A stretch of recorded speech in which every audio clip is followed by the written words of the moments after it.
puis pourquoi pas? Pourquoi pas être candidat?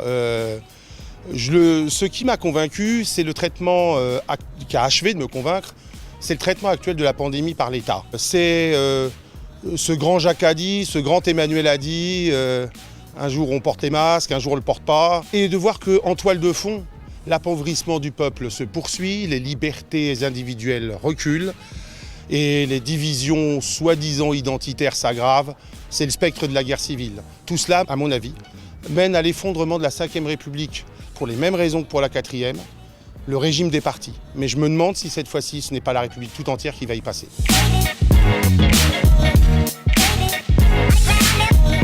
Ce sont d'abord des principes. Il est possible que le clivage droite-gauche ait disparu.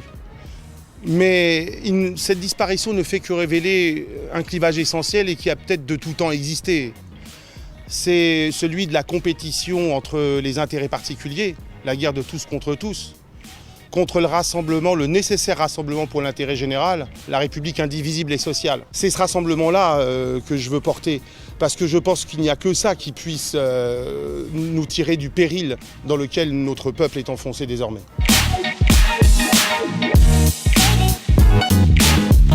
Eh bien parce que, d'abord, je suis un candidat hors parti, alors je ne sais pas si ça fait de moi un meilleur candidat ou un moins bon candidat, chacun jugera. Ça fait de moi un citoyen de la République, qui parle à tous mes concitoyens, mes égaux. Je veux, comme député, pouvoir rassembler tous mes concitoyens, non seulement dans la 11e circonscription, mais au-delà, dans la nation, et je voudrais que tous les députés puissent faire de même pour poursuivre tout simplement notre histoire commune, celle de notre nation.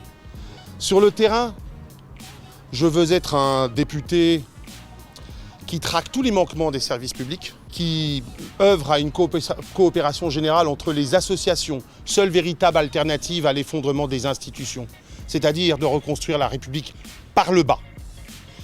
Et à mon avis, c'est à cette condition et cette condition seulement que la France demeurera notre épopée.